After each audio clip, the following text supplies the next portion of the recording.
बिस्मिल्लाहिर्रहमानिर्रहीम। अस्सलाम वालेकुम नाज़रीन, आप यूट्यूब और फेसबुक चैनल देख रहे हैं। मैं राना उज़ैर हूँ। नाज़रीन, इमरान खान ने बड़ी कामयाबी के साथ रियासत के पूरे निज़ाम को अपने सामने घुटने टेकने पर मजबूर कर दिया है और ये साबित कर दिया है कि वो इस निज़ाम का सबसे ताकतवर तरीन आदमी है। तो मैं कुछ बड़ी ब्रेकिंग न्यूज़ आपको देने जा रहा हूँ कि आज की जो सबसे बड़ी सुर्खी है वो ये है कि एक गैर मुल्की वज़ीर-ए-आज़म की अडयाला जेल में एंट्री हुई है। इमरान खान साहब जो है, उनकी गैर मुल्की वज़ीर-ए-आज़म के साथ मुलाकात की गूंज है। ये कौन से गैर मुल्की वज़ीर-ए-आज़म हैं और इन्होंने दरख्वास्त क्यों की गई, उस पर हुकूमत पाकिस्तान का रद्द-ए-अमल क्या था, इस्टेब्लिशमेंट क्यों इस वक्त सख्ते में चली जा चुकी है। बड़ी इंपॉर्टेंट डिटेल्स हैं जो आपके सामने रखनी है कि जनाब अब रिहाई के डंके बजना शुरू हो चुके हैं। इमरान खान जो है वो आज नहीं तो कल उनको आपको रिहा करना पड़ेगा। अब इस सारे खेल के अंदर अमेरिका भी कूद पड़ा है। आज अमेरिका की जानिब से बाकायदा तौर पर इस पर अपनी ऑफिशियल स्टेटमेंट भी जारी कर दी गई है। This is very important. उस हवाले से बड़ी अहम तरीन तफसीलात हैं जो आपके सामने रखूंगा। और फिर सुप्रीम कोर्ट ऑफ पाकिस्तान से भी धमाकेदार खबरें। काजी के हम ख्याल जजेस भी मुस्ताफी होना शुरू हो चुके हैं। काजी के हम ख्याल जजेस के साथ क्या सलूक हुआ, सुप्रीम कोर्ट के अंदर क्या सूरत हाल है, उस हवाले से भी आपके सामने बड़ी अहम तरीन तफसीलात रख रही हैं। लेकिन अगर आपने इस चैनल को सब्सक्राइब नहीं किया, चैनल सब्सक्राइब कर लें, बेल आइकन को दबा दें। आने वाली तमाम तर अपडेट्स आपकी खिदमत में बर वक्त पेश होती रहें। नाज़रीन, थोड़ा सा जल्दी से मैं आपके सामने इमरान खान के केसेस की तफसीलात रख देता हूँ कि इस वक्त दो अहम केसेस हैं जिनका ट्रायल खान का अडयाला जेल में चल रहा है। एक 190 मिलियन पाउंड केस, दूसरा तोशाखाना 2 केस। अब तोशाखाना 2 केस जो है, प्रोसिक्यूटर की ट्रायल रोजाना चलाने की इस्तदा। प्रोसिक्यूटर ये कहता है कि रोजाना की बुनियाद पर ये केस चलाया जाए और इमरान खान को जितनी जल्दी हो सके हम इस केस में भी अंदर डालकर इसको ब्लैकमेल कर सकें। तो आज इमरान खान को वकील मुकर्रर करने की आखिरी मोहलत भी दे दी गई है और अदालत ने आज की तारीख फर्द जुर्म आयद करने के लिए मुकर्रर की थी। जमानत मिलने का मतलब ये नहीं कि मुलजिम ट्रायल के लिए अदालत पेश ना हो। FIA प्रोसिक्यूटर इमरान खान ने मुशावरत के लिए वकला बैरिस्टर अली जफर, बैरिस्टर गौहर, सलमान अकरम राजा और सलमान सफदर के नाम जो है वो इस वक्त पेश कर दिए हैं। तो तोशाखाना 2 केस जो है वो भी इस वक्त अपने फाइनल जो है वो मूवमेंट्स की जानिब जाता हुआ दिखाई दे रहा है। निजाम कोशिश कर रहा है कि जल्द अज जल्द इमरान खान को इस केस के अंदर जो है वो जनाब सजा दिलवाई जाए। चले आपको जो मैं सुप्रीम कोर्ट ऑफ पाकिस्तान से खबर देने जा रहा हूं कि आज सुप्रीम कोर्ट ऑफ पाकिस्तान में जो है उनके बार का इलेक्शन है, जो कि बहुत इंपॉर्टेंट है। हामिद खान ग्रुप और आसमा जहांगीर ग्रुप यानी कि DHA प्लॉट्स को जो है वो डाल कर वो जनाब फॉर द सेल लगाकर एक जानिब वो जनाब ग्रुप जो है वो इलेक्शन लड़ रहा है और दूसरी जानिब हामिद खान का ग्रुप है। जो आसमा जहांगीर का ग्रुप है, इसको मुकम्मल तौर पर सपोर्ट हासिल है हुकूमत की भी और फिर जो वज़ीर कानून है आसिम मजीद तारड़ साहब। और हामिद खान का ग्रुप अगर जीत चाहता है तो फिर डेफिनेटली 26वीं आईनी तरमीम के लिए ये बहुत कारी ज़रब लगा सकता है। तो ये बड़ा दिलचस्प आज का इंतखाब है जिसमें वकला जो हैं वो अपना वोट कास्ट करेंगे। तो सुप्रीम कोर्ट ऑफ पाकिस्तान से जो धमाकेदार खबर है कि काजी के जो हम ख्याल जजेस हैं वो जनाब मुस्ताफी होने जा रहे हैं। आपने देखा कल फुल कोर्ट इजलास था, उसकी मुकम्मल तफसीलात मैंने सुप्रीम कोर्ट ऑफ पाकिस्तान के बाहर से आपके सामने रखी थी। तो काजी और जजेस है उन्होंने अपना इस्तीफा किस तरह से जनाब तैयार कर लिया।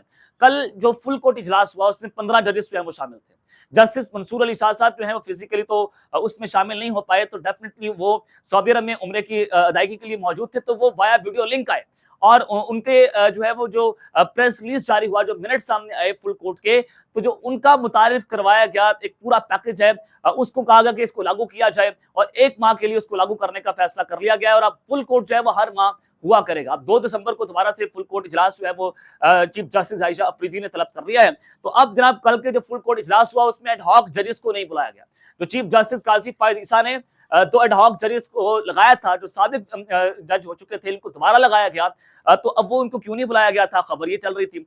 उनको आगाह किया गया, उनको इनविटेशन दिया गया, वो सुप्रीम कोर्ट ऑफ पाकिस्तान के अंदर भी आ गए, वो फुल कोर्ट इजलास जो है उसको अटेंड करने भी आए। लेकिन एट द एंड जब बिल्कुल मोमेंट्स के ऊपर फुल कोर्ट इजलास शुरू होने लगा तो उनको अंदर नहीं बुलाया गया। उनको कहा गया जनाब आप छुट्टी करें, हम आपको अंदर नहीं बुला सकते। तो ये एडहॉक जजेस जो है वो कौन थे, जिसमें सरदार तारिक मसूद और मजहर मियां आलम खैल, ये 2 एडहॉक जजेस थे जिनको फुल कोर्ट इजलास में बुलाने की इजाजत नहीं दी गई। तो इसका मतलब ये है कि दोनों जजेस जो है दिल बर्दाश्ता हो गए हैं।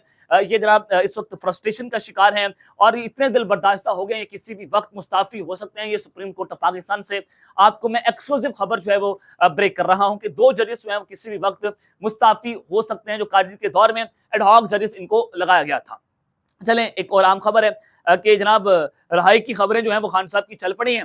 ایک بار دیکھا آپ نے کل یو کے پارلیمنٹرین نے خان کی رہائی کا مطالبہ کر دیا آج, اور پھر عمران خان کے حوالے سے خط لکھا گیا, جو امریکی کانگریس کے رکن ہیں ان کی جانب سے خط لکھا گیا. آج امریکی محکمہ خارجہ نے اس کے اوپر جواب دے دیا ہے. امریکی محکمہ خارجہ یہ کہتا ہے کہ عمران خان سے متعلق خط کا مناسب وقت پر جواب دیں گے. ترجمان کے اراکین نے امریکی کانگریس کا خط موصول ہونے کی تصدیق کر دی ہے, اور معاون وزیر کے دورہ پاکستان میں انسانی حقوق اور جمہوری حمایت کو اجاگر کیا گیا ہے. یہ کون کہہ رہا ہے؟ یہ جناب امریکی محکمہ خارجہ کہہ رہا ہے کہ ہم پاکستان کے اندر جمہوریت دیکھنا چاہتے ہیں. جو ہمارے وہ یہ بھی کہہ رہے ہیں کہ جو ہمارے معاون وزیر نے پاکستان کا دورہ کیا اس نے انسانی حقوق کے اوپر بات کی ہے, جو ایک مخصوص سیاسی جماعت کے ساتھ جو سارا ظلم اور بربریت ہو رہی ہے اس پر بات ہوئی ہے. اور امریکہ کے نائب معاون وزیر برائے جمہوریت اور انسانی حقوق انہوں نے حال ہی میں اسلام آباد میں پاکستان کے وفاقی انسانی حقوق کے سیکرٹری اللہ ڈینو خواجہ سے ملاقات کی, جس میں دونوں ملکوں کی شراکت داری میں انسانی حقوق, سول سوسائٹی اور جمہوری سالمیت کے اہم امور پر تبادلہ خیال بھی ہوا ہے. اب امریکی انتظامیہ کے پاکستان میں سیاسی قیدیوں کی رہائی میں کردار کے حوالے سے براہ راست امریکہ کے ملوث ہونے کی تصدیق کرنے سے گریز کی ہے. یہ امریکہ کہہ رہا ہے کہ ہم اس کے اندر براہ راست ملوث نہیں ہے, صرف اس بات کا اعادہ کیا گیا ہے کہ بات چیت میں انسانی حقوق اور جمہوری حمایت کو اجاگر کیا گیا ہے.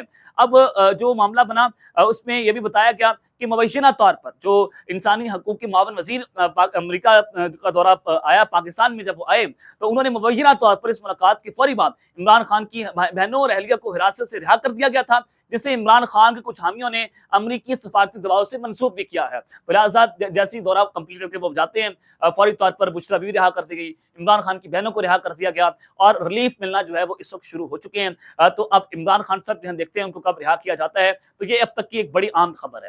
اب آ جائیں کہ ایک غیر ملکی وزیراعظم کی جانب کے ایک غیر ملکی وزیراعظم جو ہیں ان کی اڈیالہ جیل میں انٹری ہوئی ہے, اور یہ عمران خان کی اب تک کی سب سے اہم پیش رفت ان کے لیے کہہ سکتے ہیں, اب تک کی سب سے اہم ملاقات. جناب ملیشین پرائم منسٹر جو ہے وہ پاکستان آئے تھے. اب ظاہر ہے ملیشیا کے ساتھ جو ہے عمران خان کے بڑے اچھے تعلقات, مہاتیر محمد خان صاحب کو بہت پسند کرتے ہیں, اور یہ عمران خان صاحب کے وہاں پر دورہ بھی ہوتا رہا تو ملیشین لوگ بھی عمران خان صاحب کو بہت پسند کرتے ہیں. تو جب ملیشیا کے وزیراعظم پاکستان آئے تو اس وقت بھی احتجاج پاکستان تحریک انصاف جو ہے 4-5 اکتوبر والا کر رہی تھی, جب علی امین گنڈا پور صاحب جو ہے وہ ڈی چوک نہیں پہنچے اور وہاں سے غائب ہو گئے تھے, تو وہ والے احتجاج کی میں بات کر رہا ہوں. تو اب ملیشین وزیراعظم جب پاکستان آئے تو ایک دعویٰ کیا گیا. ایک دعویٰ کس نے کیا؟ زلفی بخاری نے مہدی حسن کے پروگرام کے اندر کیا. وہ کہتے ہیں کہ ملیشین وزیراعظم نے عمران خان سے ملاقات کے لیے درخواست کی تھی, لیکن ان کی ملاقات کی درخواست کو مسترد کر دیا گیا کہ آپ عمران خان سے ملاقات نہیں کر سکتے. ڈیفینیٹلی جب وہ اڈیالہ جیل میں جائیں گے, سابق وزیراعظم کا سیل دیکھیں گے, عمران خان کے ساتھ جو سلوک ہو رہا ہے وہ دیکھیں گے, اس پر پھر انٹرنیشنلی بات کی جائے گی, ملیشین وزیراعظم اس پر اپنے تحفظات کا اظہار کرے گا. تو اس کے لیے جناب انہوں نے کہا کہ دیکھیں اگر ملیشین وزیراعظم وہاں پر چلے گئے تو ہماری جو ہے وہ بینڈ بج جائے گی, ہم نے عمران خان سے اس کو نہیں ملنے دینا. پھر ملیشین وزیراعظم نے کہا کہ چلیں ٹھیک ہے, آپ اگر ہمیں عمران خان سے ملنے نہ دیں تو ہم پاکستان تحریک انصاف کے رہنماؤں سے مل لیتے ہیں. عمر ایوب کو بھی اس حوالے سے بیرسٹر گور کو بھی آگاہ کیا گیا, لیکن وہ ملاقات بھی بعد میں جناب نہیں کرنے دی گئی تھی. زلفی بخاری نے مہدی حسن کے پروگرام میں جناب یہ بہت بڑا دعویٰ کر دیا ہے, جس نے پاکستان کے پولیٹیکل ڈائنامکس کو مکمل طور پر تبدیل کر کے رکھ دیا ہے کہ اب انٹرنیشنلی دباؤ بڑھتا چلا جا رہا ہے, خطوط لکھے جا رہے ہیں, جناب انسانی حقوق کی تنظیمیں آپ بولنا شروع ہو گئی ہیں. اب عمران خان کو آپ رہا کرنے سے نہیں روک سکتے. Imran Khan will be released soon. آپ دیکھیں گے کہ آج نہیں تو کل خان صاحب کو چھوڑنا پڑے گا, وقت کم ہے, مقابلہ سخت ہے. عمران خان صاحب جو ہیں بڑی کامیابی کے ساتھ آگے چل رہے ہیں اور وہ اپنے ہر پلان کے اندر کامیاب ہوتے ہوئے دکھائی دے رہے ہیں. اب تک کے لیے اتنا ہی, اپنا خیال رکھیے گا اور اس طرح اپنے لازمی ہے رکھنا. اللہ نے کے بعد پاکستان زندہ باد.